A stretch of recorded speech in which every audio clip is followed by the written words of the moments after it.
Bismillah, alhamdulillah, wassalatu wassalamu ala rasulillah, amma ba'd. Al-musyahidun al-kiram, pada kesempatan video kali ini kita akan mengingat satu firman Allah Subhanahu wa taala. Firman Allah Subhanahu wa taala di surah Al-Balad. Allah Subhanahu wa taala berfirman, "Laqad khalaqnal insana fi kabad." Sungguh kami telah ciptakan manusia dalam keadaan susah dan payah. Al-musyahidun al-kiram, para pemirsa, sebelum Allah menyampaikan firman Allah yang ini, Allah awali sebelumnya dengan beberapa qasam atau sumpah, dan kita tahu bahwasanya tidaklah Allah Subhanahu wa taala bersumpah kecuali akan menyampaikan perkara yang sangat penting setelahnya. Dan tentunya hak Allah Subhanahu wa taala untuk bersumpah dengan semua makhluknya, karena di awal surah Allah bersumpah dengan yakni kota Mekah, Allah bersumpah dengan yakni Nabi Adam dan semua keturunannya untuk menyampaikan ayat yang ini, yaitu laqad khalaqnal insana fi kabad. Sungguh kami telah menciptakan manusia dalam keadaan susah dan payah. Artinya yakni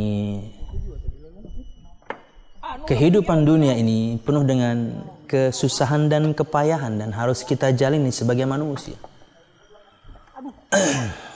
Bukan cuma kemudian tempat untuk berfoya-foya dengan keyakinan bahwasanya kapan lagi kalau bukan dunia, habis mati ya selesai. Enggak seperti itu. Karena kepayahan demi kepayahan, kesusahan demi kesusahan, dari sejak kita lahir sampai kemudian ditegakkannya hari kiamat, itu ada terus.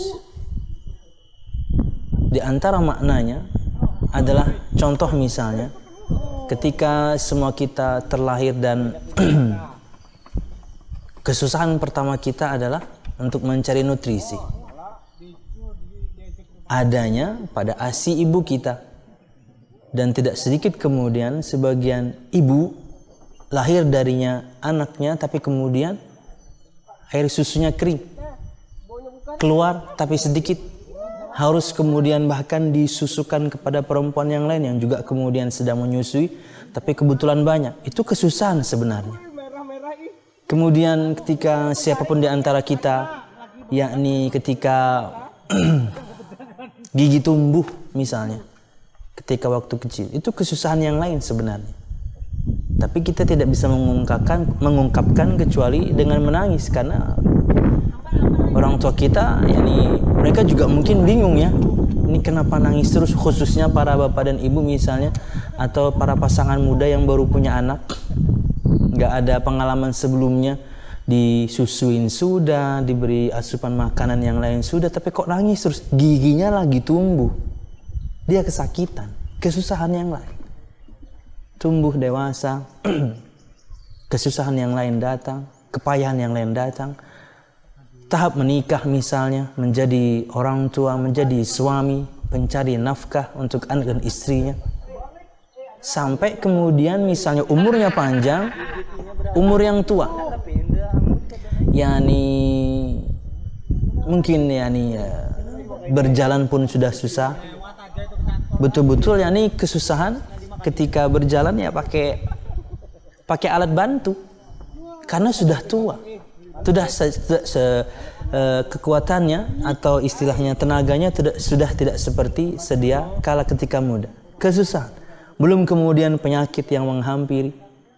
Di dunia saja tahapannya seperti itu. Belum lagi kemudian ketika meninggal, belum lagi ketika meninggalnya. Ketika meninggalnya ada yang na'udzubillah susah gitu ya. Sebagian alhamdulillah mudah, rata-rata alhamdulillah kaum muslimin, walaupun tetap ada rasa sakit. Di alam barzakh, ini kesusahan yang lain, khususnya untuk yang tidak bisa menjawab pertanyaan dari dua malaikat Allah Subhanahu wa taala tentang siapa Tuhanmu, apa agamamu, siapa nabimu. Dan ketika ditegakkan hari kiamat, kesusahan yang lain. Makanya ketika ada seorang bertanya kepada Imam Ahmad bin Hanbal rahimahullah, kapan kita bisa beristirahat, kata beliau, yakni ketika seseorang menginjakkan kakinya masuk ke surga Allah, nah itu baru namanya istirahat. Itu baru namanya bisa santai.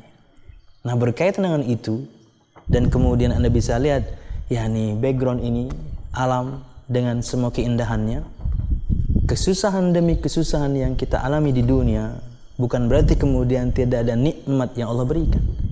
Bahkan nikmat yang Allah Subhanahu wa taala berikan begitu banyak. Maka kita harus mensyukurinya dengan yakni beribadah kepada Allah Subhanahu wa taala. Ambil semua kenikmatan ini, tapi kemudian untuk mensyukurinya, nikmati. Siapapun di antara kita masih punya orang tua, nikmat, maksimalkan untuk berbakti. Siapapun di antara kita yang sudah menikah punya pasangan, nikmat, maka maksimalkan untuk menjadi kepala keluarga yang baik. Atau ketika perempuan menjadi istri yang taat, punya anak, itu nikmat yang lain. Maka maksimalkan anak tersebut supaya suatu saat nanti, dan maksimalkan syukur kita dengan mendidik mereka menjadi anak yang saleh dan salihah, supaya suatu saat nanti ketika kita meninggal, mereka mendoakan kebaikan untuk kita kepada Allah Subhanahu wa taala dengan ampunan. Dan berkaitan dengan harta, nikmati, ambil bagianmu dari kenikmatan dunia, khususnya harta, tapi gunakan ia untuk menggapai surga Allah Subhanahu wa taala. Rekreasi seperti ini, bersantai seperti ini harus kita lakukan, di antaranya supaya juga kemudian fresh gitu ya, atau di tengah-tengah semua kegiatan yang kita miliki, bagian dari kenikmatan dunia yang kita ambil. Dan di antaranya sudahlah kita mengambil nikmat, mentadaburi indahnya ciptaan Allah Subhanahu wa taala. Indahnya, megahnya ciptaan Allah Subhanahu wa taala menunjukkan megahnya dan agungnya Sang Pencipta Allah Subhanahu wa taala. Wallahu a'lam bissawab. Memang kita penuh dengan kesusahan, itulah kehidupan dunia sampai nanti ditegakkannya hari kiamat, tapi bukan berarti kemudian tidak ada kenikmatan yang bisa kita ambil. Ambil, tapi gunakan untuk meraih keridhaan Allah Subhanahu wa taala. Assalamualaikum warahmatullahi wabarakatuh.